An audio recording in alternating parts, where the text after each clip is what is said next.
Good morning, everyone. We're going to wait another minute or two and make sure everyone has a chance to come in.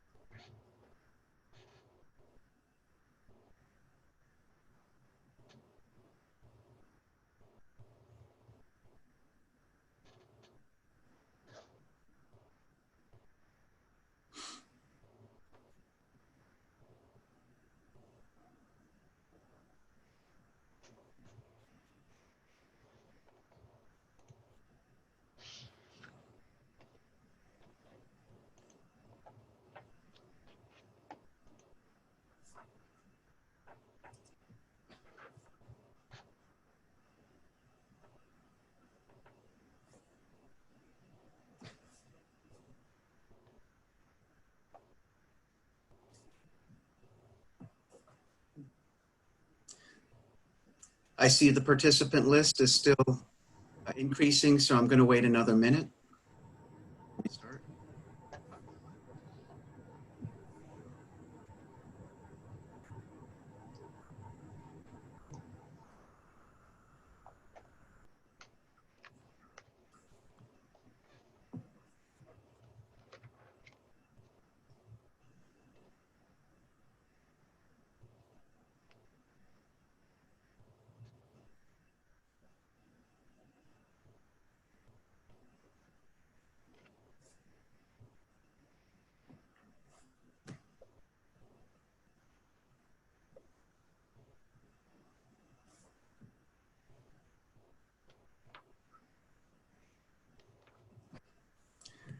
All right. Well, good morning, everyone, and welcome to our second annual Scholar Day at A.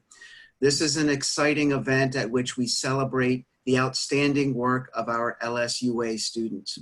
Last year at the inaugural Scholar Day event, we had students present research coming from 8 of our 10 departments, which was a terrific start. This year, I challenged the university to have students representing all 10 of our academic departments. And I am delighted to say that even in spite of this unusual circumstance created by COVID-19, we succeeded.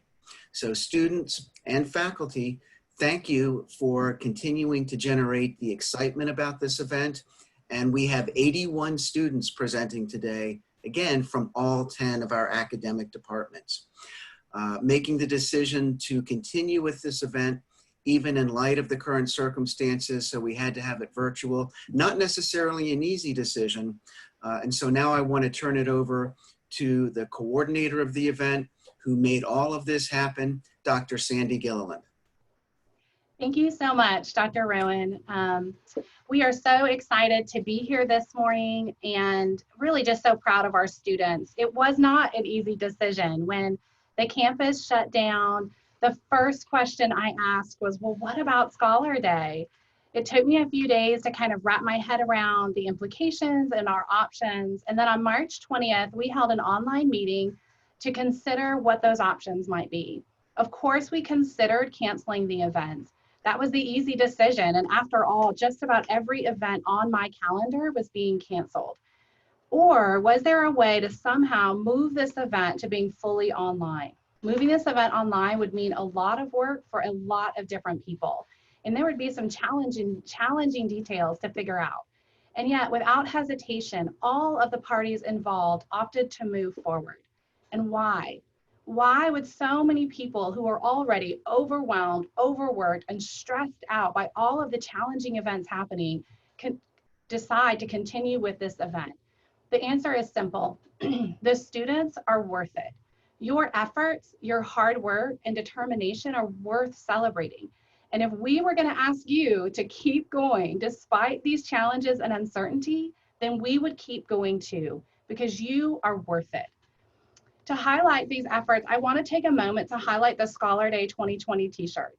This shirt is such a reminder, a tangible reminder of how many people it takes to make an event like this happen. The shirts themselves were paid for by the Alumni and Friends Endowed Chair in Business. The logo was originally designed last year. It was award-winning design by Liz Johnson. Then it was modified this year by Dr. Salmons to update with the internet signal to really highlight the uniqueness of this year. We sent that logo to Mr. Ethan Lipsey, who helped design that shirt, and sent it off to Bayou Apparel in Baton Rouge. This is a Louisiana owned and operated business that have faced their own challenges in the midst of this pandemic. They were forced to lay off employees and work on a skeleton crew. And despite this, they were willing to come in during a weekend, work hard, and get these shirts done on time. And because Ethan is literally willing to drive the extra mile, he went all the way down to Baton Rouge and picked these up in person just this past Sunday. Once they arrived, I recruited my husband and my 2 kids to come up here and help me fold and stuff 130 shirts to get mailed out to you. Of course, that meant Miss Gloria Phillips in the mailroom had to price and label each one early Monday morning to try to get them in the mail. Finally, the LSUA Foundation graciously agreed to pay for the shipping on all of these shirts so that you could have one for today's events. This simple task, let's get shirts for the event, turned out to truly take a village. But students, I hope you realize that your village cares about you and they're willing to do hard things to celebrate your hard work. To truly name all the people involved in today's event would take way more time than you'd like to listen to, but I do want to highlight a few people who've gone above and beyond. In particular, my good friend, Dr. Nathan Salmons, has been my constant source of support and creativity and encouragement. He patiently listened to me process various plans and ideas with countless emails, texts, phone calls. In addition, he helped create the interactive PDF with all of our websites on it to help you navigate today's event.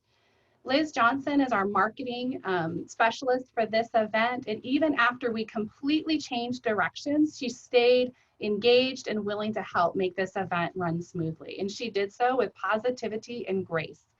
Michael Waller and Kira Wagner took on the difficult role of maintaining our Scholar Day website. We realized early on that we would need a hub, a place to send all of our people, and so we made the decision early on to send everyone to the Scholar Day website, which meant it would need a lot of updates. And so Michael and Kira worked hard to make sure that those updates happened as we could.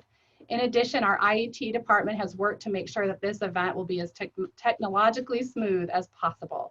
Those behind the scenes people make a big difference. Theresa Seymour is the director of our online learning here at LSUA, and she worked alongside that IET department to make sure that the faculty and students know how to use Zoom. She's constantly working to encourage me to think outside the box about what is possible in the online environment, and I'm so appreciative of her support. Dr. Carol Corbett has continued to help with this event despite all of the extra work that she's been doing to keep her courses going. Her work with the judges and the scoring sheets is so valuable, and I truly appreciate her help and attention to detail. And as the director of the Center for Teaching Excellence, Dr. Tanya Luter has been my constant source of support and great ideas for this event. In addition, it's the CTE that helped to bring in our guest speaker this morning, and we're so appreciative of her support for this event. I also want to mention Dr. John Rowan. As the Provost and Vice Chancellor of Academic Affairs, he was willing to jump in and help with the planning.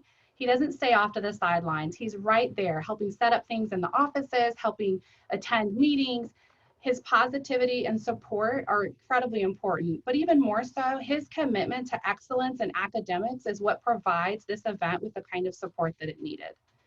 Finally, I want to give recognition to Dr. Mary Truding and Dr. Hal Langford, Ms. Melinda Anderson, Ms. Angela White, our event judges, the faculty mentors, the student presenters, and of course, our event sponsors, which are the LSU online programs, the LSUA Foundation, Bolton Library, the LSUA Center for Teaching Excellence, the Alumni and Friends Endowed Chair in Business, the Honors Program at LSUA, and of course, the Carolyn Cow Saunders Endowed Professorship and the LSUA Scholar Day Committee. Dr. Rowan will now introduce the 2019 Faculty Mentor Award winner, who will be our speaker this morning. Thank you, Dr. Gilliland. As you probably know, this afternoon there will be an award ceremony where, in addition to celebrating all of our student presenters, we will be recognizing those whose research projects were most outstanding. And at that event, we're also going to recognize our faculty winner for being this year's outstanding mentor.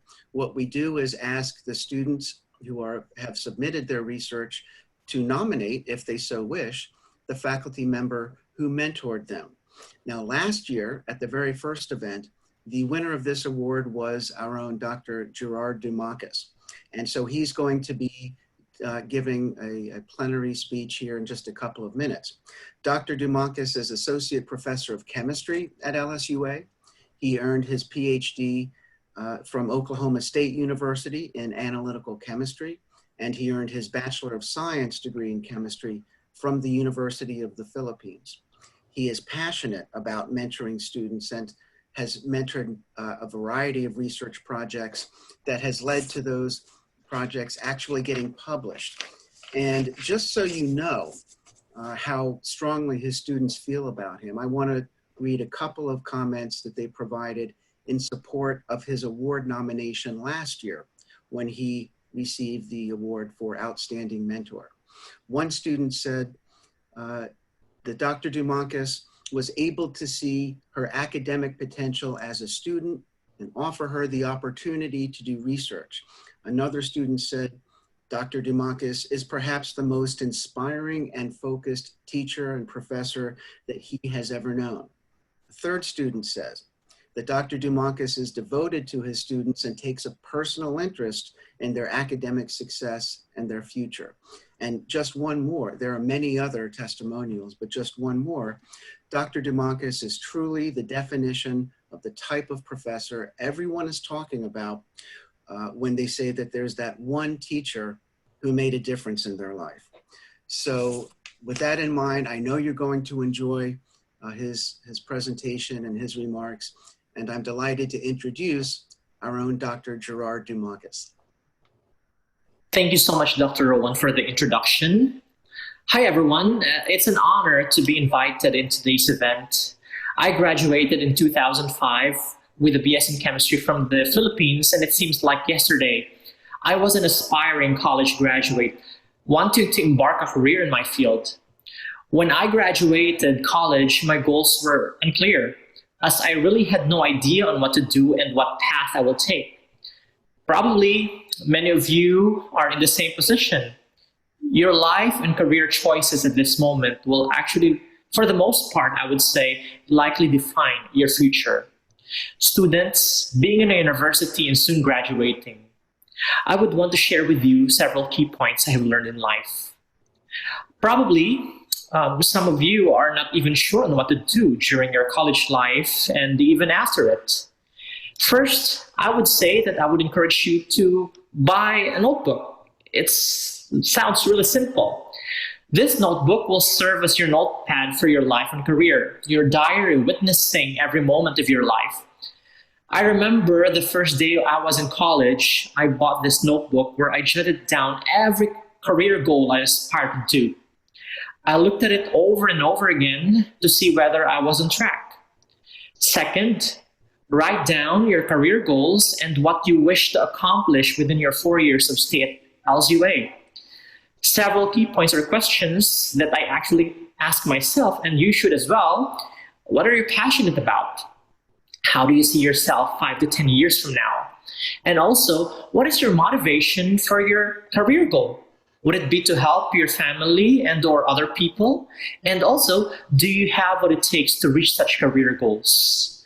Third, choosing a career also means looking for an opportunity in the future that you can make a living out of it. In other words, the question to ask is, will there be possible opportunities after your degree? If yes, the question is, can you make a living out of it? If there are no opportunities, maybe you can create opportunities through creative mindset. Fourth, as you choose your career goal, you need to work diligently and passionately towards it. Make use of every opportunity here at LSUA, whether it be learning from your professors or use of a specific instrument or machine available in class. Talk to your professors and learn from their career goals. You know, after graduation, my first job was as a call center agent. I was really sad and depressed because I landed a position which was so unrelated and unfit to my field. It taught me how to be humble and realize that in life, there is actually no guarantee. But deep inside my heart, I do believe that there is something out there that is in store for me. I have had many rejections for job opportunities when I was in the Philippines, and no one believed in me. There were many people who actually criticized me and I felt like there was no one to support me. I started actually to lose confidence in myself. With all this, I encourage all of you to be resilient and have grit in your goals. Grit in the context of behavior simply refers to firmness of character, perseverance, and passion for long-term goals. You need to have courage, be conscientious about what you're doing, and also endure all throughout your career goals. Be resilient, develop a sense of optimism, confidence, and also reinvent yourself through creativity. Also, be excellent. Excellence is an attitude, not an end game. Even in the end, with all this, I would say that there is no guarantee in success. So, therefore, be passionate and enjoy every moment of the way. In this long, arduous journey in college, there is always a light at the end of the tunnel. You need to enjoy what you're doing. Every step of the way, you will encounter many people who will bring you down and even question your abilities. Don't give up. Work hard and have grit. Someday, I do believe that you will be able to succeed. Faculty members, I encourage you to reach out to your students and mentor them to be successful. I salute our faculty members and staff for everything they have done to our students. Lastly, to everyone, I hope that you will be supportive of each other and put all negativities aside and work for the betterment of our students in the society and also here for LSUA. And thank you, everyone. Wow, what a great message from Dr. Jamarcus this morning. I love thinking about his journey, starting out in the Philippines and then winding up here at LSUA to mentor our students. That's so incredible. And I love his message about get a notebook and keep your ideas down. And also just that idea of watching your own journey unfold. And that idea of having grit is critical during this unusual time that we find ourselves. Thank you, Dr. Jamarcus, for those words. We are going to go ahead and move into our session time. And as we prepare to do that, I just want to give you a little bit of orientation to how today's events will work. I hope that all of you have visited today's Scholar Day website, but if you've not, please take a minute to go to that site and you'll notice that there are 2 different ways to participate in today's events. I also want to draw your attention to the sign-in sheet. At some point today, please let us know that you're here and just do this quick sign-in sheet. If you have any technological issues today, as I mentioned, we've got our teams on standby today. You'll click on this button, it'll give you their contact information. And then of course you have join option 1. This is the really basic idea. You can expand all of these links at one time and you'll see our opening remarks, which we're finishing up, the first session with all 5 Zoom rooms and the various topics that they'll be having presentations in. Now, please note, the Zoom rooms stay the same during the session. So if you're in room 4 all day for those various sessions, you don't have to leave and go back in. That's the same link for all of those rooms 1 through 5. But if you'd like to go to some biology presentations in the morning and some psychology presentations in the second session, and then maybe some nursing presentations in the third, you can do that as well. If, however, you would like to join with our interactive PDF, this is a wonderful, easy way to join in with the program. You'll download this PDF here and then make sure that you open it using Adobe Reader. Once you're in Adobe Reader, all of these links will go live and you'll be able to see the list of participants as well as how to join in with those links. We're so glad you're here today and we hope you enjoy Scholar Day today. Bye.